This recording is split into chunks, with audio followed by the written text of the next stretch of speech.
Es un placer estar aquí, es un placer siempre discutir y debatir críticamente sobre lo que hacemos y lo que amamos, que es el periodismo, y sobre todo estar rodeado de colegas y profesionales de esta noble profesión en crisis, que duda cabe, a los que os iré presentando a medida que vayan haciendo. Vamos a hacer una presentación inicial. El tema de la mesa es periodismo de datos, periodismo con datos, estas nuevas metodologías de acceso a la información y de tratamiento de la información, y nos parecía interesante que enseñaran un poco del trabajo que hacen o del trabajo que ven, para darle un contenido un poco más práctico a todos aquellos que estudiáis y os preparáis para ser periodistas en un momento en el que, en mi opinión, y a diferencia del tono melancólico de la mesa anterior, nunca hemos tenido tantos lectores, nunca hemos tenido tantas maneras de llegar a esos lectores y tantas maneras de contar nuestras historias. Nunca ha habido tanta pluralidad y diversidad en los modelos editoriales. Nunca ha habido tanta pluralidad y diversidad en las formas de propiedad de los medios de producción de la información, en términos antiguos. Nunca ha habido tanta exigencia en la sociedad de que hagamos nuestro trabajo bien.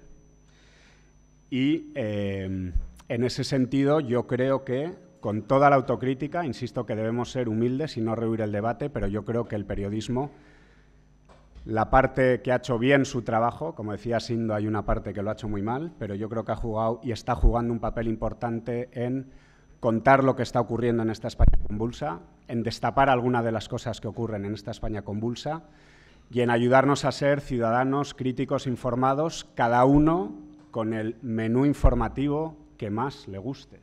Y yo creo que no hay ya, lo que no hay es fórmulas únicas y unívocas. Unos viven más de la publicidad y tienen sus servidumbres, unos viven más de sus lectores y también tienen sus servidumbres. Yo tengo la suerte de ser director de innovación del Grupo Vocento, que es el diario que edita el diario líder en esta ciudad, al sur de Málaga, una ciudad abierta, moderna, amable, a la que siempre es un placer venir, que tiene la suerte de tener mínimo 3 periódicos en el kiosco, ¿no? Nuestros colegas de Málaga Hoy, que nos antecedían en la mesa, y de La Opinión de Málaga. Y, como digo, es un grupo, al menos nosotros, con 150 años de cumplimiento siempre perfectible y pecaminoso de nuestro deber para con las sociedades a las que servimos. El Norte de Castilla es el periódico vivo más antiguo de España, con una propiedad y un accionariado español, no todos pueden decir eso, transparente, conocido, con una deuda financiera sostenible, 130 millones, transparente, conocida, que nos permite ir por la vida con humildad, pero también con una cierta tranquilidad de que, bueno, en 150 años tampoco nos hemos movido tanto. No tenemos grandes aspiraciones, pero sí vivimos con el peso de la responsabilidad de servir a las ciudadanías como a esta ciudad y a otras muchas ciudades españolas, donde mucha gente, a pesar de todos los pesares, se informa cada día de muchas maneras con los medios que hacemos y con profesionales como los que están en esta mesa.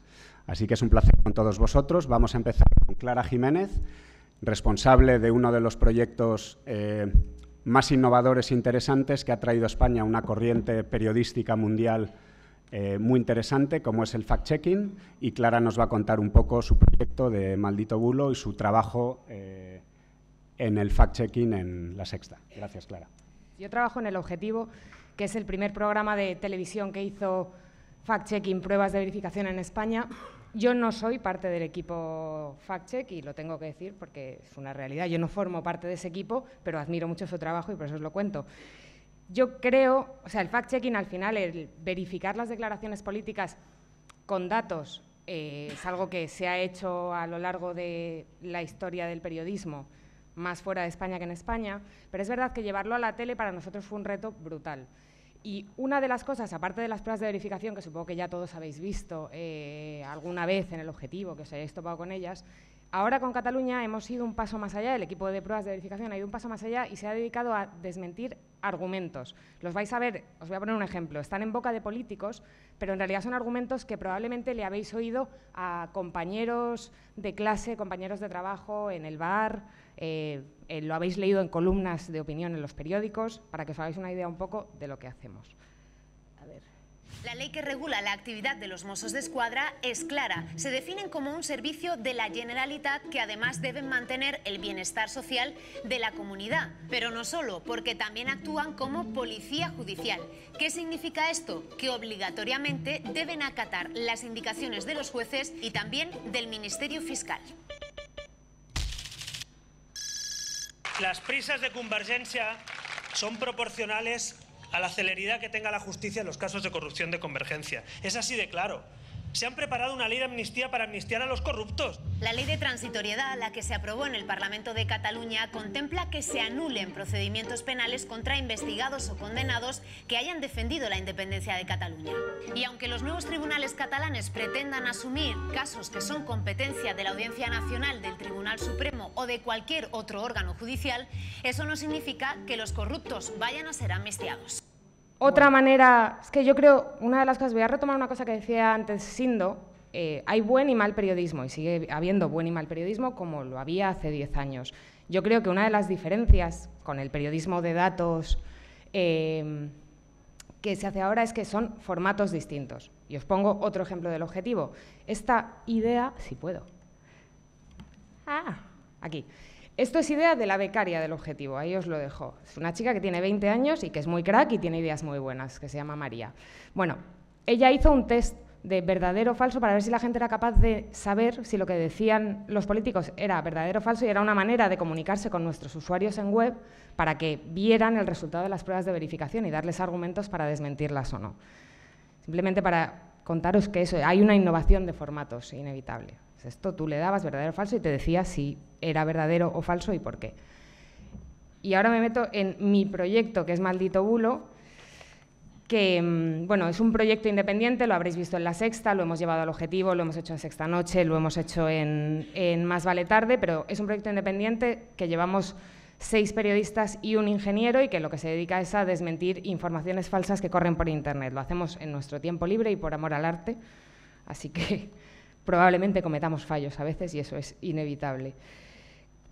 Aquí también cambia el formato. Probablemente todos hemos leído a lo largo de nuestra historia desmentidos en prensa escrita. Nosotros lo que hemos intentado hacer es un formato distinto, un formato que es una imagen que pesa muy poco y que se puede compartir fácilmente en redes sociales, lo que la hace más viralizable. Igual que los bulos en un tuit se vuelven hipervirales, nosotros creíamos que era necesario crear un formato que fuera igual de viral, que tú te lo pudieras descargar y cuando alguien te dice no sé qué, no sé qué, no sé qué, en un chat de WhatsApp le puedas mandar una imagen y decirle no, es mentira, por esto y por esto.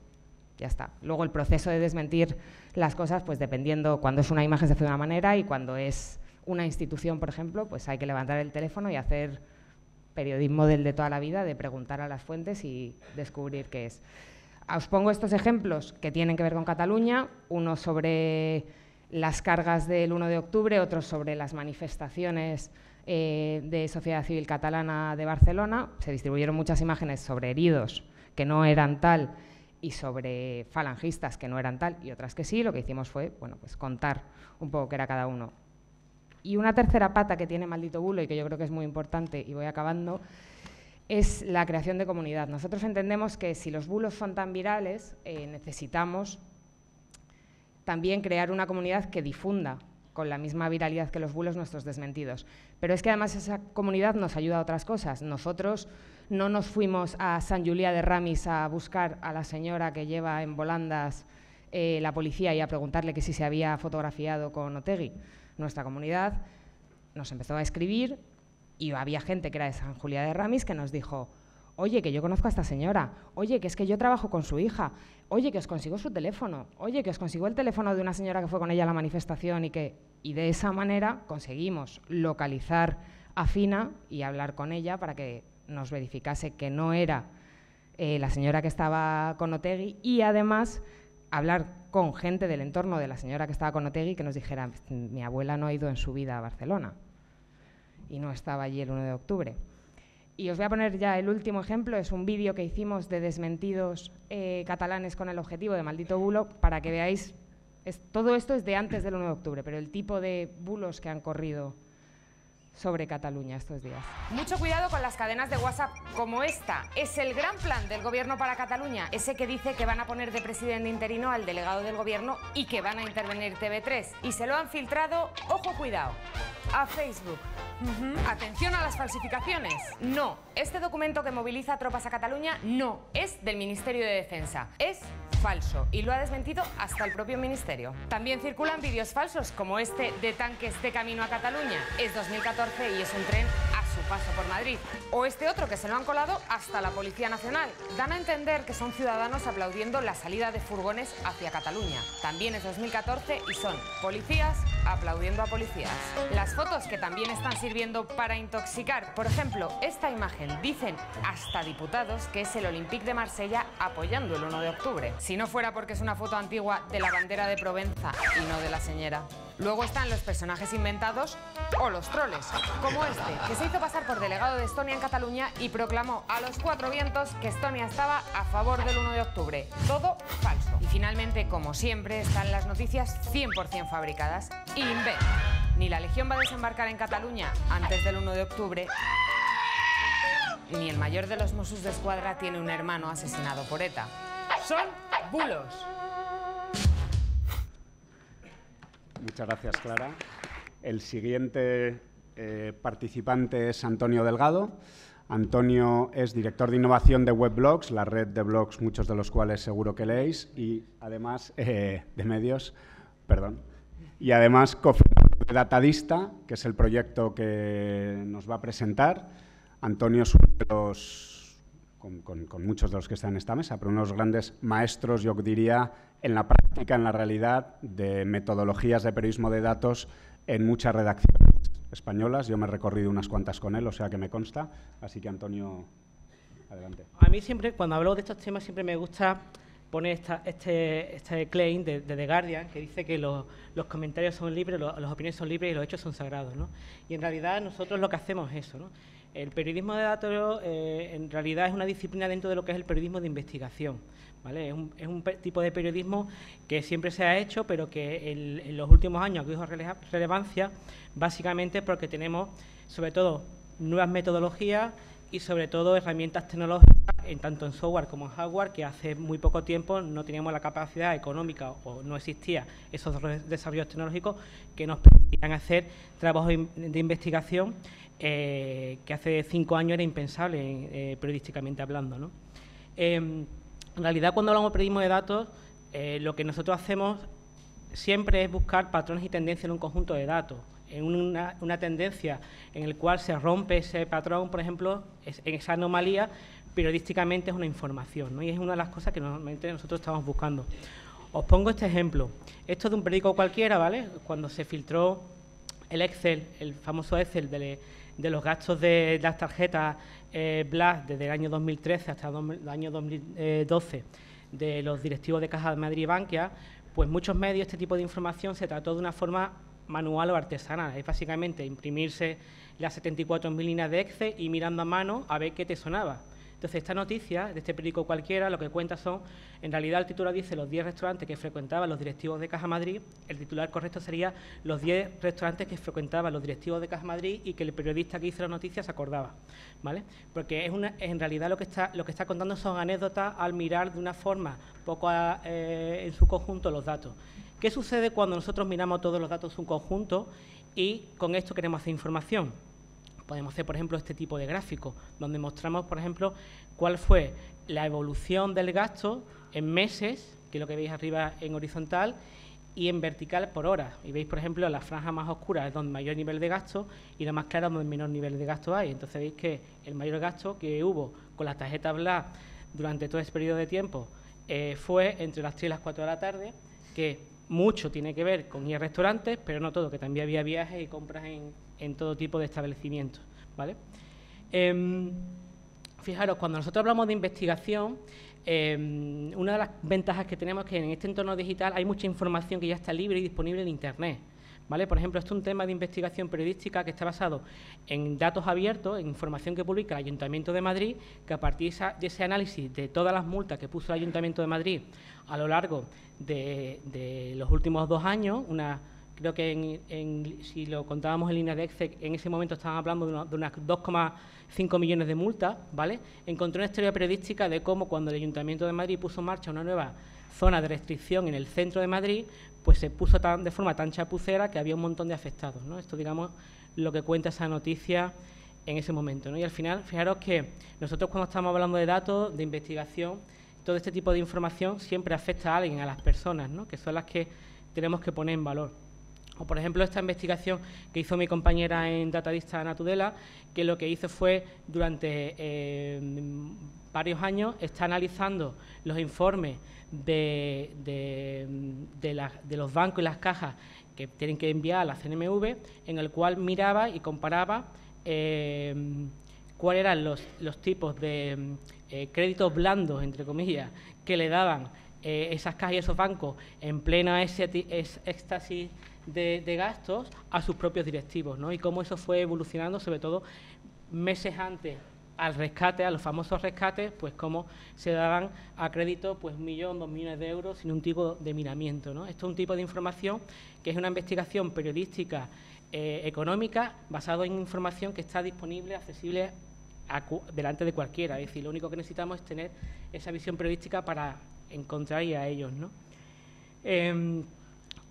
En Datadista, por ejemplo, lo que hacemos Ana y yo es básicamente esto, es trabajar con datos, trabajar con investigación periodística, trabajar con datos abiertos, con otro tipo de informaciones y innovar en la forma en la que lo contamos. Por ejemplo, este es un artículo que hicimos donde estamos utilizando peticiones de información pública, que es otra fuente de información en las cuales nos podemos basar a la hora de hacer temas de datos, ¿no?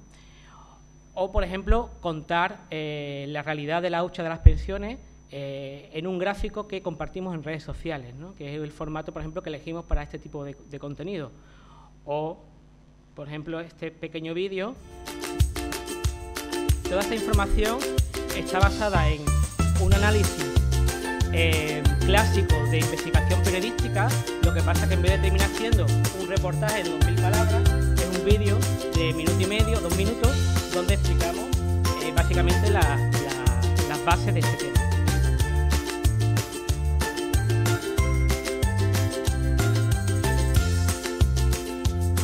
Si queréis verlo, está en nuestra web. Estamos haciendo un proyecto que se llama Playa Burbuja, que llevamos 2 años de investigación, donde estamos analizando y vamos a contar todo lo que son las causas y consecuencias de la burbuja inmobiliaria en España, ¿no?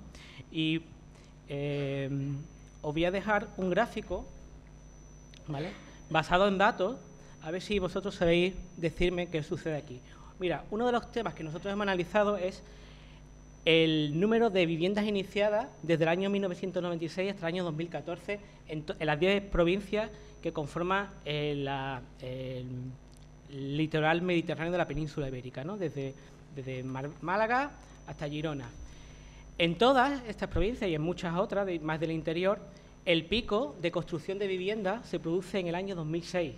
A partir del año 2006 empieza a caer el número de viviendas iniciadas. Menos en una provincia, en la provincia de Málaga, que este pico se produce en el año 2003.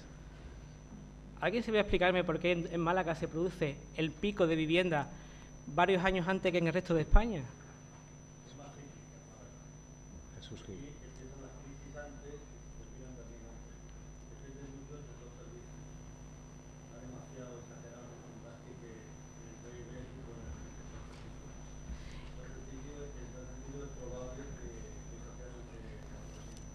Hay un tema más importante. A partir de ese año empezaron los juzgados de Málaga a inundarse de denuncias por corrupción urbanística, ¿vale? Todo el tema de Himalaya, Ballena Blanca, salieron a partir de ese año. Y ahí se cortó la construcción aquí. Muchas gracias. La siguiente presentación es el maestro Antonio Rubio, uno de los periodistas de investigación más veteranos, conocidos y reputados de este país, con muchos años de trayectoria en el diario El Mundo. Ahora dirige esa gran cantera de periodistas de investigación y de datos, que es el Máster de Periodismo de Investigación y Datos del Mundo. donde también Marcos ha dado clases, y además es uno de los impulsores ahora de un colectivo que os invito a seguir, que es la Asociación de Periodistas de Investigación en España, con un montón de profesionales que acaba de nacer hace apenas unas semanas. Bueno, lo que yo pretendía de alguna manera es hacer una mirada hacia atrás y jugar con el elemento de adelante. Es decir, el hashtag que yo suelo utilizar la mayoría de las ocasiones es mirando atrás y adelante. Y es por una sencilla razón. Porque mirar, todo lo que se tenga que contar hoy, hay que saber qué pasó ayer. Porque si no hay contextualización de los temas, si no hay una implicación entre el ayer y el hoy, difícilmente se puede contar lo que es hoy.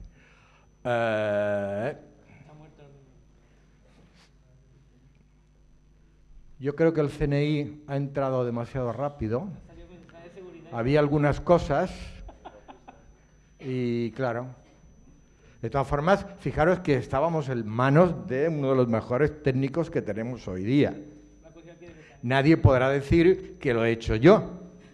Tenemos documentado, acreditado y verificado que ha sido don Antonio Delgado el que, con esas excelentes y maravillosas manos, lo ha planteado. Bien, hablaba antes Borja de dos cuestiones, del máster de investigación y datos y de una asociación de periodistas de investigación. Mientras tanto, ahí lo tienes.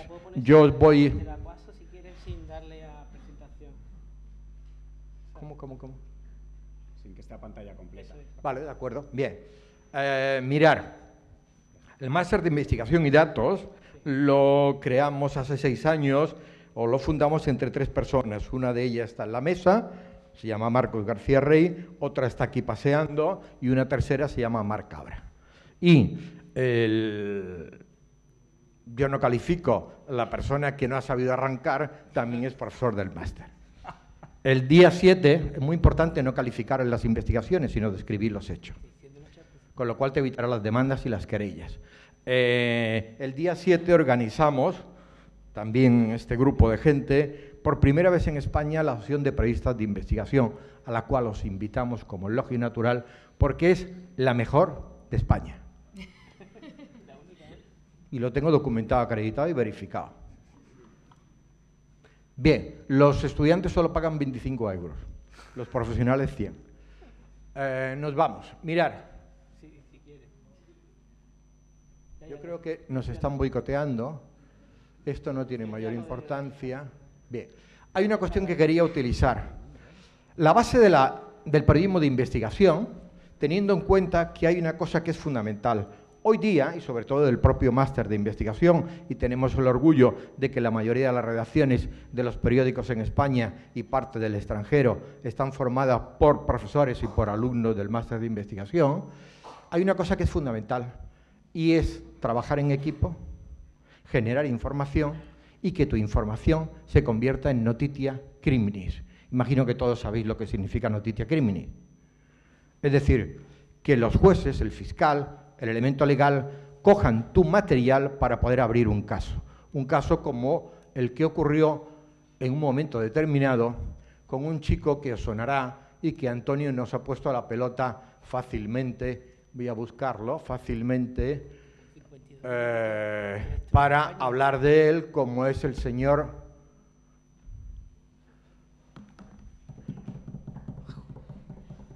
Esto, aquí lo tenemos, como es el señor Gil. La mayoría de los temas del saqueo de Marbella fueron convertidos en notitia in crimini, y esa notitia in crimini fue la que sirvió para que la Fiscalía Anticorrupción abriera determinados procesos. Notitia in crimini también son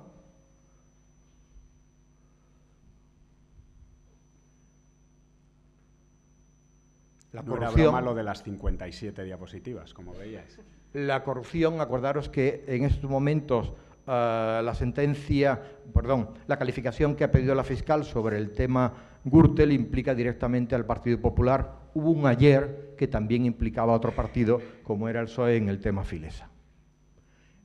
Borja, indícame cómo vamos de minutos. También hay gente que últimamente nos da clase de ética en determinada cadena de televisión, como es el señor Corcuera. El señor Corcuera fue ministro del Interior. El señor Corcuera también tenía dinero en Andorra, igual que el señor Pujol. El que está a su lado era el secretario de Estado, Rafael Vera. Hay una cosa muy importante cuando hablamos de documentar y acreditar, y es acreditar que realmente estaban en Andorra y acababan de salir de un banco. Otro chico llamado Luis Roldán, también de la misma troupe, se llevó también unos cuantos millones. Luego, afortunadamente, lo logramos localizar y pudimos hablar sobre el tema. Me faltan los papeles del CSI. Estaban por delante. Como no los tengas tú. No preocuparos, os voy a dejar todo para que lo podáis ver con tranquilidad. Cuando ahora hablamos de que nos intervienen los teléfonos, esto es muy antiguo, señores.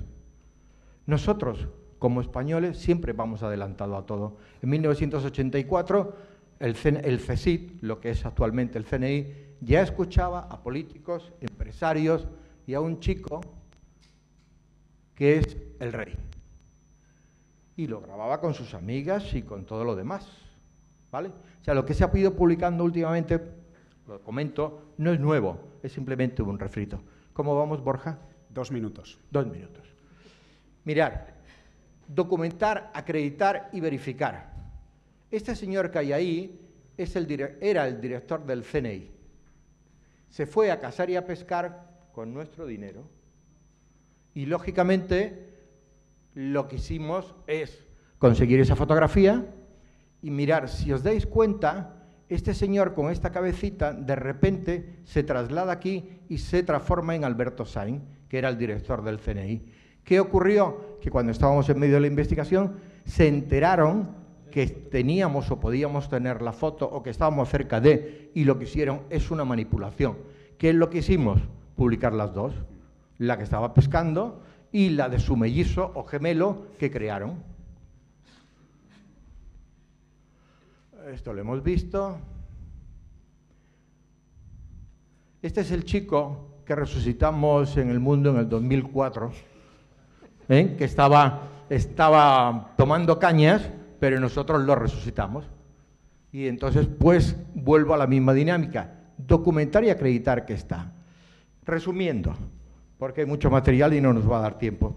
Lo que estamos haciendo y lo que trabajamos, tanto desde el máster como de las nuevas tecnologías, es unificar y crear una dinámica entre el periodismo tradicional de investigación y las nuevas tecnologías. Uniendo esos dos elementos, os puedo decir que los resultados últimamente son realmente maravillosos, como es en el tema de Panama Papers, como es el tema de Football League, como es el tema de la memoria robada, un gran trabajo que han hecho en La Nación en Costa Rica, y como es el tema de la tierra esclava que ha hecho El Faro y el Diario.es. Si queréis, después veremos con más detenimiento algunas cuestiones. Yo había traído también unos vídeos, pero tras una serie de consultas con 3 abogados, me han aconsejado que no lo pase. En ellos, un miembro del CSI le cuenta a su jefe cómo y de qué forma mataron a Lassa y Zavala y a Zabalza, y cómo y de qué forma le colocaron una capucha de plástico para que sintiera y viera cómo iba muriendo. Lo dejo aquí. Marcos es, como ha dicho bien Antonio, uno de los formadores y profesores del Máster de Periodismo de Investigación y de Datos del Mundo, y es además una de las 2 personas, junto a Marc Cabra, que han traído a España los trabajos de la organización periodística de la que es miembro, el Consorcio Internacional de Periodismo de Investigación, que es el responsable de la coordinación periodística y de la elaboración periodística de la gran madeja periodística que llamamos Papeles de Panamá, y ahora además, desde hace no tanto tiempo, es el editor de investigación del Confidencial. Muchas gracias, Marcos. Os voy a hablar un poquito de cómo nosotros en el Consorcio Internacional de Periodistas de Investigación, a través de los Panama Papers y otras investigaciones, protegemos a las fuentes. Proteger a las fuentes... Bueno, lo que yo pienso es que los victimarios, los malos malotes de este mundo, que son los que solemos tratar en estas investigaciones globales, suelen tener bastantes más medios que nosotros, ¿no? Tienen más recursos, económicos, humanos, etc. Entonces, yo creo que una de nuestras labores debe ser siempre protegernos en un entorno que es muy complicado. Yo creo que es más complicado protegerse ahora que hace 30 años. Porque nos descuidamos demasiado con las telecomunicaciones, con las nuevas tecnologías. Y entonces, yo creo que dedicarle un poco de tiempo a proteger primero nuestras fuentes, luego a nosotros mismos, luego a los colegas con los que trabajamos, sobre todo si trabajamos con colegas, pues en el caso de Panama Papers, al final casi éramos 400 colegas trabajando en todo el mundo, en 65 países. Y también muy importante, por supuesto, proteger a la propia información que vamos generando los periodistas a través de nuestras investigaciones. Y bueno, estos son dos periodistas del Süddeutsche Zeitung, de un periódico de Múnich, que recibieron la gran filtración de los papeles de Panamá, ni más ni menos que 11,5 millones de documentos, fundamentalmente del bufete de abogados panameño Mossack Fonseca, y que representaban ni más ni menos que 2,6 terabytes de información. Es la mayor filtración de toda la historia. Bueno, pues ellos recibieron un buen día, allá por la primavera de 2015, este mensaje. Ellos tienen una plataforma para soplos, para filtraciones, y John Doe, que es como decir fulanito en español, les dijo: hola, soy fulanito, ¿estáis interesados en data, en documentos, en datos?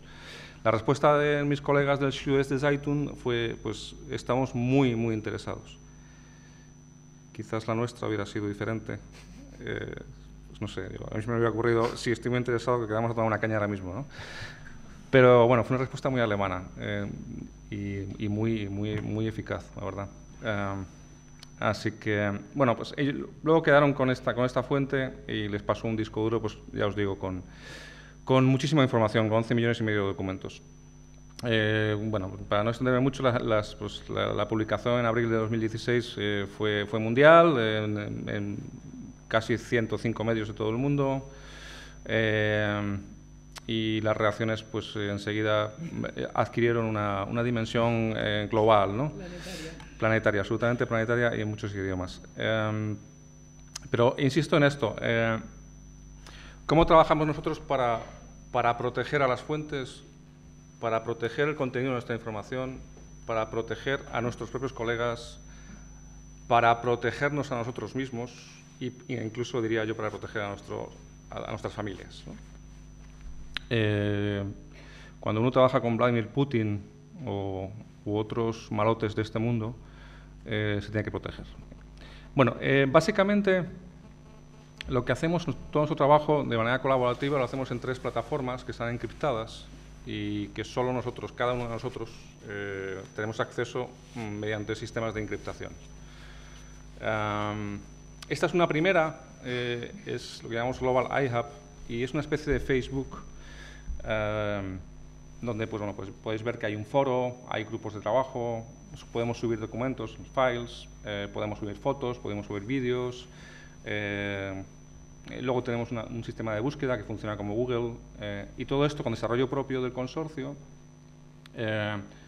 Aquí, digamos que es la ventana a todos nosotros para poder ir trabajando día a día. Aquí nos metemos diariamente y en cada investigación vamos compartiendo la información que conseguimos, o pedimos colaboración a un colega indonesio o a un colega de Ecuador que a lo mejor tiene una información que nos puede valer aquí en España o donde sea. Digamos, esta es una de las plataformas, de las 3 plataformas que tenemos, es la que llamamos nosotros como el Facebook nuestro. Luego tenemos otra que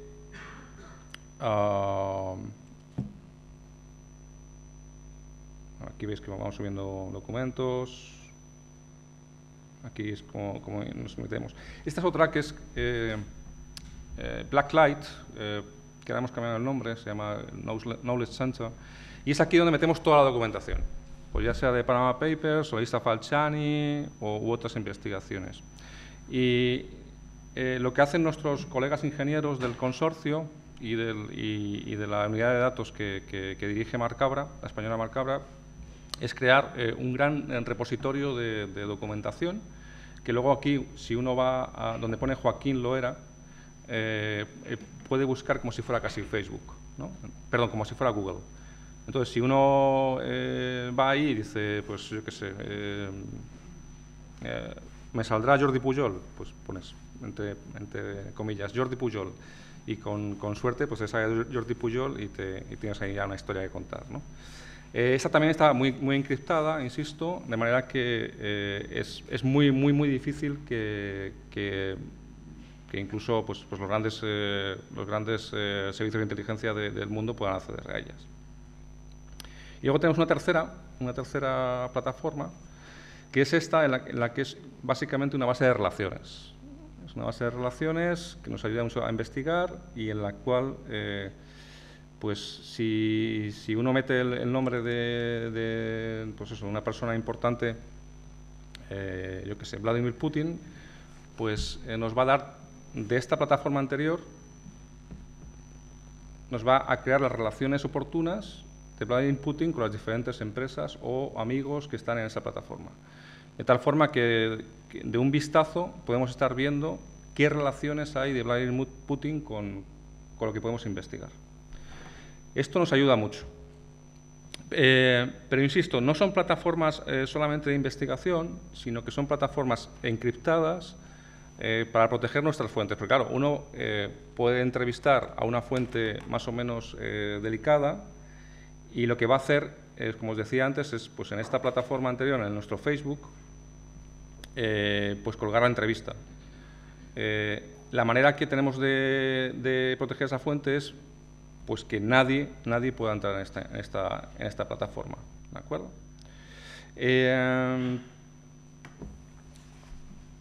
Luego, aparte de estas plataformas con las que trabajamos, aparte de la tecnología que estamos utilizando nueva, que esta es muy puntera, pero también os digo que aquí hay muchos estudiantes, os digo que cuando estéis trabajando con temas delicados, evitad siempre las llamadas telefónicas, al menos llamadas telefónicas con vuestro móvil, evitad los Gmail, evitad los Outlook, incluso podemos retomar viejas prácticas del periodismo, como ir a una cabina, si la encontráis, la cabina telefónica, tomar café, por supuesto, con las fuentes directamente, intentando que la fuente no te grabe.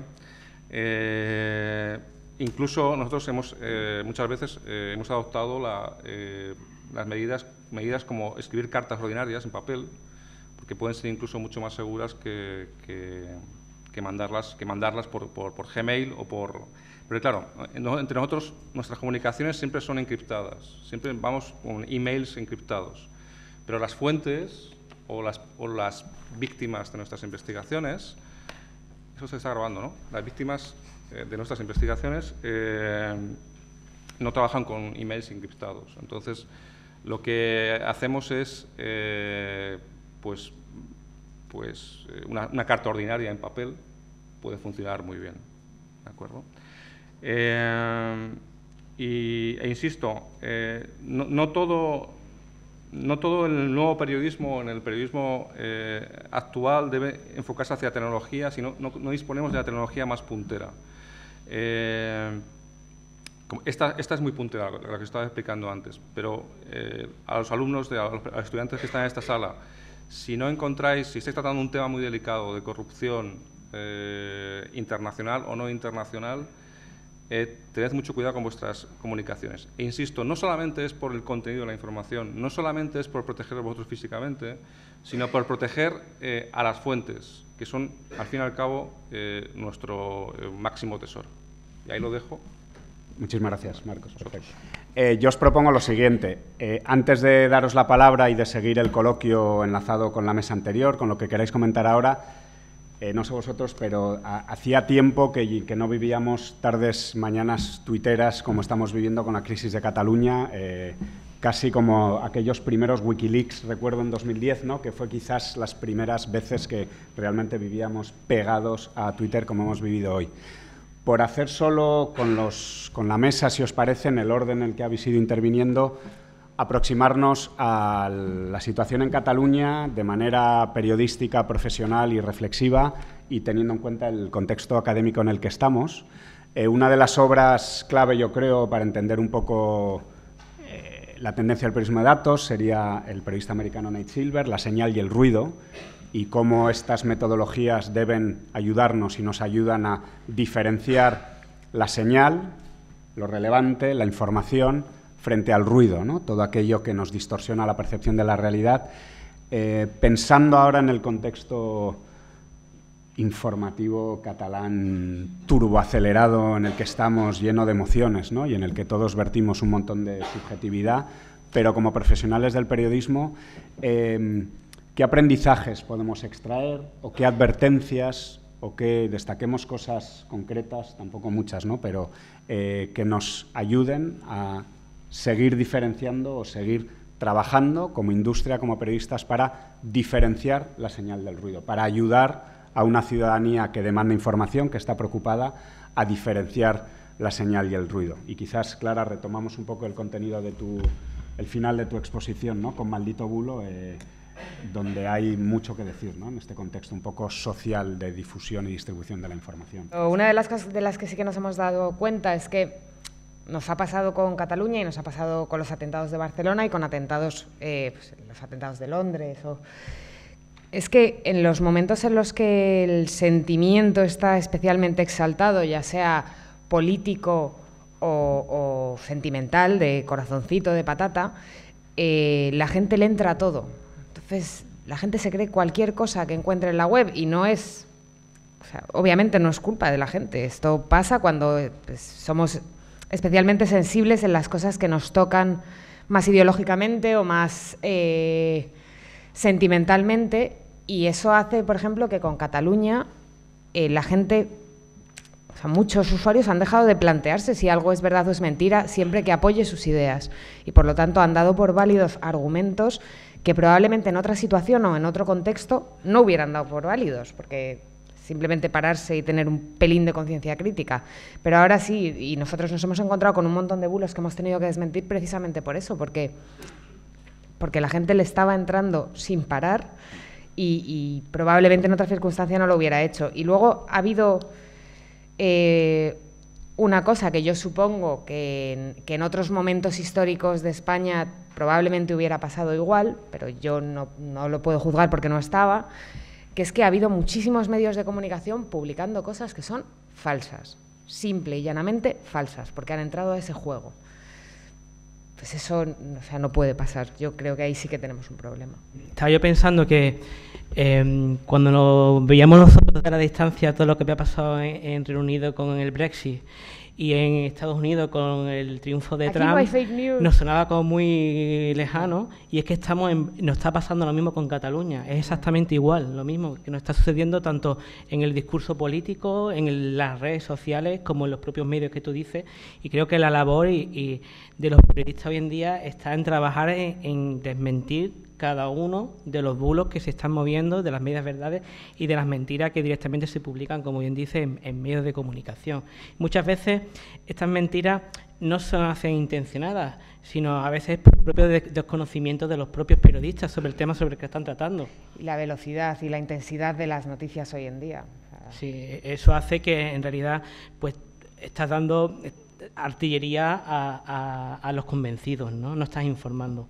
Yo creo que la labor, por ejemplo, la que hacen ellos me parece muy importante, y creo que en muchos medios la mejor manera que tendría hoy en día de ganar credibilidad sería ayudando a desmentir todo este tipo de informaciones y también contándolos de otra manera más allá del artículo. Yo, por ejemplo, he visto en Estados Unidos cómo tratan el tema catalán y he visto diagramas de flujo explicando las diferentes situaciones. Eso está muy bien. O sea, es una forma de llegar y de contar y esquematizar muy bien la información, ¿no?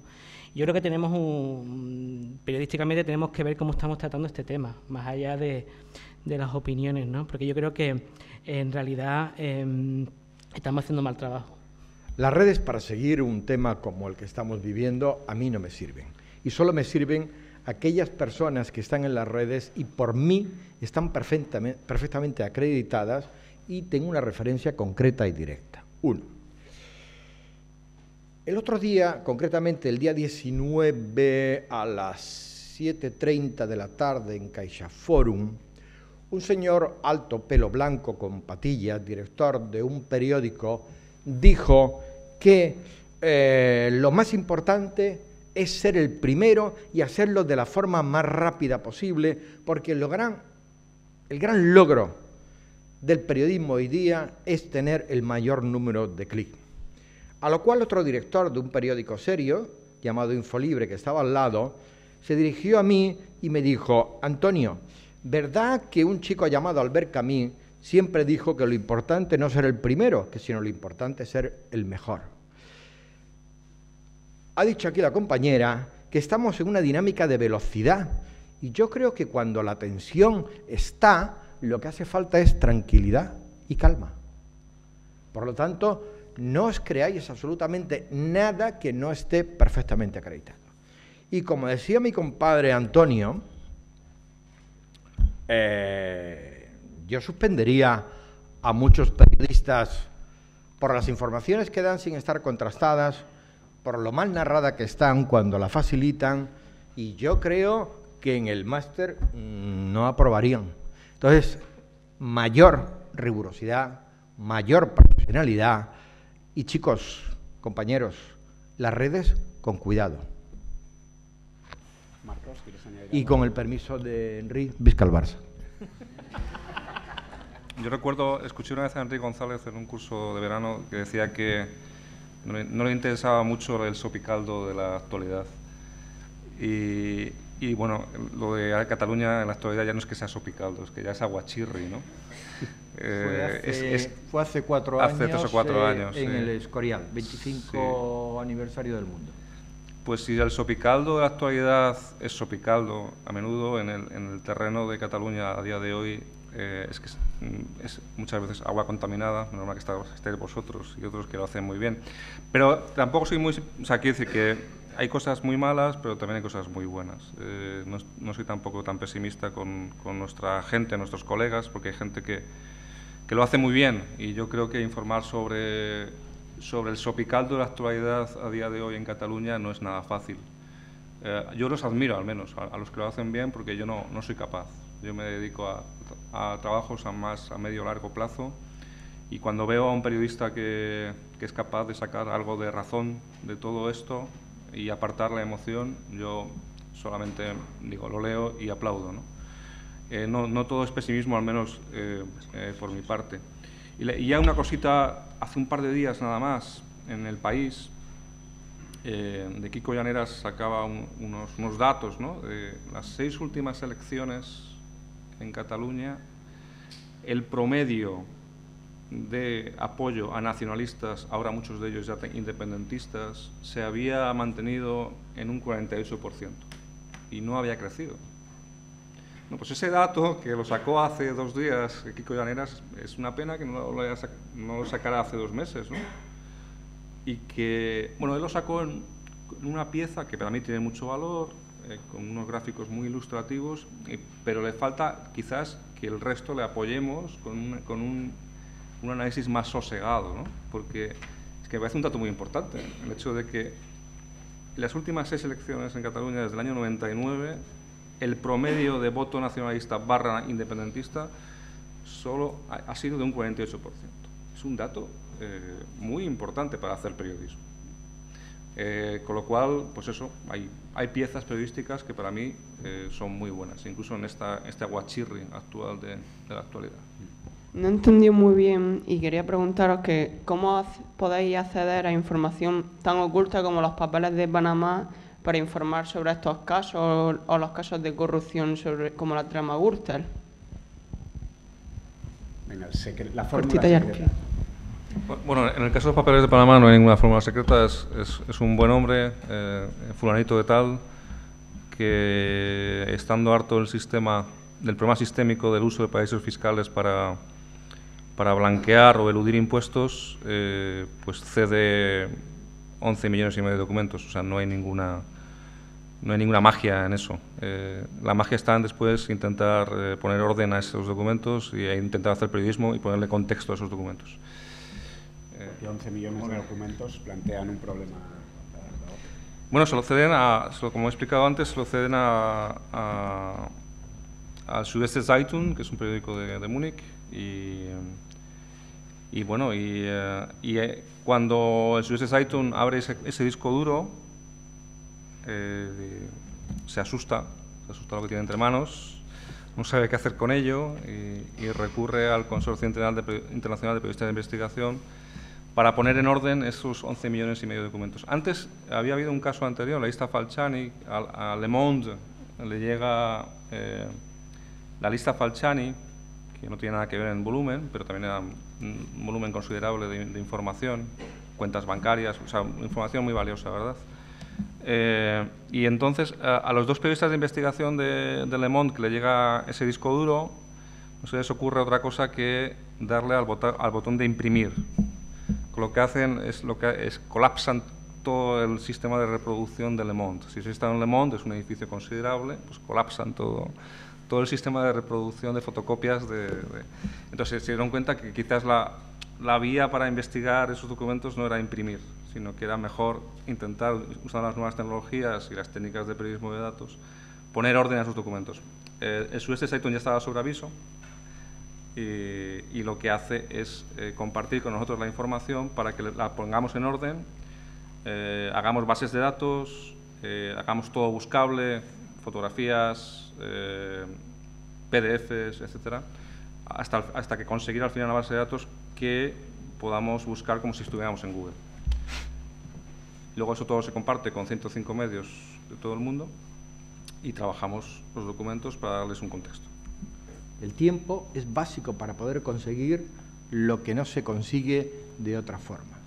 Entonces, a tus fuentes, que son las que periódicamente te pueden ir suministrando información, la tienes que ir trabajando, tratando, llamando. El que dice un café, siempre viene mejor un gin tonic o un buen zacapa, pero lógicamente esa es la fórmula. Mi pregunta es, cuando se producen todo este tipo de filtraciones y de grandes excursivas en el periodismo de investigación, que se ha comentado que siempre nace de un hilo en el cual tienes que tirar una persona que por un motivo o por otro, pues da esa primera información y ya a partir de ahí tiras. En cierto modo, ¿no puede sentirse el periodista utilizado por esa persona para lograr que esa información salga a la luz? Me refiero, esa persona que lo filtra tiene un interés al filtrarlo, ¿no? Eso es un inicio en el que teóricamente la fuente puede venir a ti o tú vas trabajándote a la fuente porque sabes que en un momento determinado podrías conseguir alguna cuestión. Pero ese no es el punto. O sea, yo puedo conseguir una serie de papeles, pero ahora cualquiera de los que estamos aquí en la mesa empezaríamos a documentar, a acreditar, a verificar que cada uno de esos papeles son reales. ¿Quién lo ha hecho? ¿Cómo lo ha hecho? ¿Cuándo se produjo? ¿Cuándo no se produjo? ¿Vale? Hay una excelente película que se llama La Verdad, en el que a un maravilloso equipo de televisión, de periodismo de investigación, le cuelan un gol con el tema de Bush cuando era aviador del ejército americano, y los documentos, en cierto modo eran verdad, pero la tipología que utilizan eran de años posteriores. Por lo tanto, tú lo puedes conseguir, pero ese es el inicio del trabajo, no el final del trabajo. ¿Qué ocurre hoy día? Y acabo. Que aquellos mal llamados periodistas de investigación, y en las últimas fechas nos hemos encontrado con bastante, y sobre todo relacionado con el mundo que acabamos de plantear de Cataluña, le daban determinadas personas, de las cuales no me acuerdo, pero estuvo del año 94 detrás de mi culo, le daban una serie de documentos y alguien lo editaba y lo publicaba. Eso no es periodismo. Eso sí es periodismo de filtración, pero no periodismo de investigación. Y además me sumerjo un poco, con vuestro permiso, en la conversación, pero filtraciones documentales interesadas han estado siempre ahí, son la esencia de un montón de informaciones. Antes eran unos sobres que llegaban a unas redacciones potrosas llenas de vida. Hoy día siguen siendo sobres que llegan a redacciones o son un Excel o un CD-ROM que recibe un corresponsal del Guardian en Bruselas acompañado de una servilleta en la que un señor de pelo blanco y de nacionalidad australiana le pone un password y llega a su periódico. Y la filtración tiende a ser interesada por definición, ¿no? Pero las labores periodísticas, profesionales y deontológicas que se desencadenan a partir de ese hecho de la filtración es lo relevante, y en eso nada ha cambiado y todo ha cambiado. Es decir, ahí empieza el trabajo periodístico, el trabajo con las fuentes, el trabajo de verificación, el hacer llamadas, el crear bases de datos buscables, protegidas en el sótano de un periódico, vuelvo a Wikileaks, el traer a los corresponsales que estaban en los frentes iraquí y afgano de Estados Unidos para ayudar a descifrar esos Excel llenos de acrónicos militares, ¿no? El conocimiento periodístico, las metodologías periodísticas y la deontología periodística se pone en acción. Solo que hoy día, además de las metodologías tradicionales, como han dicho en la mesa anterior, es verdad que necesitamos, y ojalá tuviéramos más, gente capacitada con aquello que Antonio Marcos enseñan a cada vez más periodistas, ¿no? A no dar al botón de imprimir. Yo he visto eso con Caja Madrid, y eso ocurre, ¿no? Pero digamos que a partir de la filtración interesada, y ya está, y convivimos con ellos y no por recibir, a veces te tiemblan más o menos las manos, pero las manos sucias del que la entrega se presupone que están sucias, que están interesadas. Pero la mecánica que desencadena es la responsabilidad que, pues desde hace décadas, tenemos los periodistas. Hay una cosa muy importante en cuanto a lo que ha dicho Borja, de la sociedad. Es muy importante cuando tratas con todos ellos, siempre, porque lógicamente estás tratando con las cloacas, con la mierda, con lo más detestable teóricamente, excepto mis fuentes, que son cariñosas y buenísimas. Es importante ponerse guantes y botas. Guantes y botas. Te lo digo para no pasar el límite. Tu fuente es una fuente, nunca es un amigo. Tenlo muy claro. Más cosas, quedan 5 minutos, aprovechad. Si son medios que están cerca de Escocia, están abiertamente a favor de la independencia de Cataluña y además hablan de la brutalidad de la policía, se centran en la brutalidad de la policía y todo aquello que pueda representar el por qué lleva razón para ser un país independiente. En el caso de Irlanda, por ejemplo, hay una diferencia. Si es Irlanda del Norte, es Irlanda del Sur. En el caso de Irlanda del Norte, cuando se llega a Belfast, se verá que a veces hay murales que está escrito castellanos fuera, en castellano, fuera de Euskadi. Con lo cual la población piensa que es que los castellanos pues son el equivalente para ellos los británicos. Por tanto, la población, por eso el Sinn Féin, el partido de ellos, pues apoya abiertamente, diariamente, la independencia de Cataluña. En cambio, en el sur hay un mayor equilibrio. No obstante, hoy, una hora antes de venir aquí, estaba hablando un destacado escritor irlandés que escribió un libro que se llama Homenaje a Cataluña y que residió allí en el año 74 y hoy, hace una hora, decía que en Cataluña todos los que eran policías no eran catalanes, eran de otras comunidades, de otras partes de España y que, por tanto, no existía ninguna relación con la población catalana. Entonces, y termino, yo creo que es muy difícil en estos momentos, hablando para que llegue la verdad de lo que está ocurriendo en Cataluña, en el exterior. Aparte de eso, que también he visto, que está, por ejemplo, Catalan News en inglés, que lo que hacen es una propaganda permanente de Cataluña, y al mismo tiempo los residentes extranjeros que hay en España, que son miles, aquí mismo en Málaga. ¿Qué leen los finlandeses? Pues los 3 periódicos que hay en finlandés en Fuengirola, o Radio Finlandia. Los daneses, pues la danesa. Entonces, es muy difícil que llegue la noticia de lo que verdaderamente está ocurriendo al exterior. Dentro de España se pueden contrastar. Ahí mi pregunta es para ustedes, que quizás sea delicada. ¿No piensan que sería responsabilidad de los gabinetes de prensa de las embajadas en estos momentos en adelantarse en la información y mandar información cada vez que hay una noticia que aparece diariamente que no corresponde a la verdad? Para eso están las embajadas, las consejerías de prensa de las embajadas. Es mandar al medio diciendo, usted ha dicho esto, pero aquí tenemos otra versión de lo que se acaba de decir. Pero eso sería como si a mí el Ministerio de Presidencia del Interior me mandase todos los días lo que tengo que publicar, ¿no? No, un poco delicado. Perdón, pues yo he trabajado en una. En absoluto. El medio puede a veces hasta llamar a la persona para decir, usted nos ha dicho esto, denos datos. O al medio, si es un medio escrito, se puede decir, usted ha dicho esto, mire, esto otro. Léalo, por favor, porque si no, solamente se quedará con lo que él ha dicho, con lo que él ha escrito. O sea, que podría ser una labor que pudiera hacer. Yo como periodista me sentiría un poco violentada si me lo hiciera mi embajada y estuviera trabajando en otro país, la verdad. Lo hacen muchas embajadas, diariamente. Pero porque se deben a defender los intereses del Estado que representan, ¿no? No por un interés de la verdad de la información, que es un criterio que los periodistas lo entendemos de una manera en nuestro contrato de la sociedad y que los responsables de comunicación de una embajada, una consejería, un ministerio entienden de muy distinta manera. Son niveles diferentes, ¿no? Que la embajada o que el señor Dastis hayan hecho mejor o peor la batalla, la propaganda en el caso de Cataluña es un temazo, pero no nos da tiempo.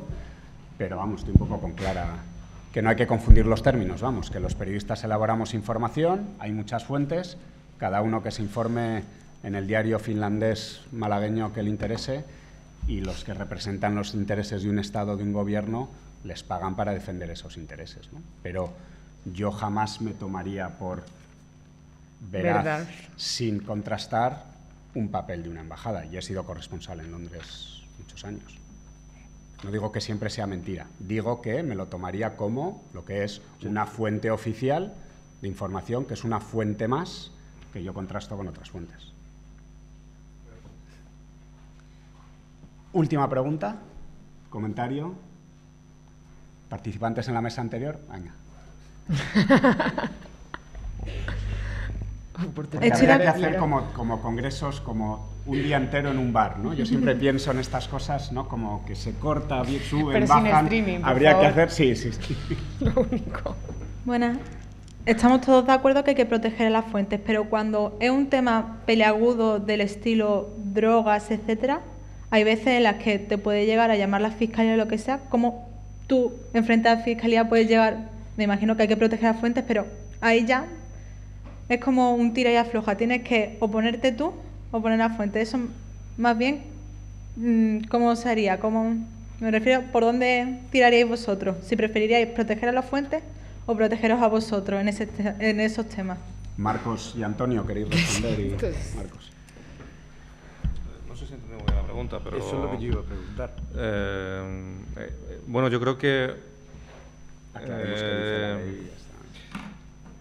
Proteger a la fuente siempre, ¿no? Y además, la fuente siempre pone las condiciones. Y yo al menos siempre las respeto. Si quiere hablar abiertamente, si quiere dar su nombre, si quiere ocultar su identidad, pero quiere que yo use lo que me dice, si quiere un off the record a lo anglosajón, es decir, que ni puedo utilizar lo que me dice ni su identidad. O sea, las fuentes siempre ponen los límites y al menos yo en mi ejercicio de la profesión lo respeto al máximo. Quizás la pregunta es, ¿garantiza el ordenamiento jurídico español de forma suficiente la confidencialidad de las fuentes?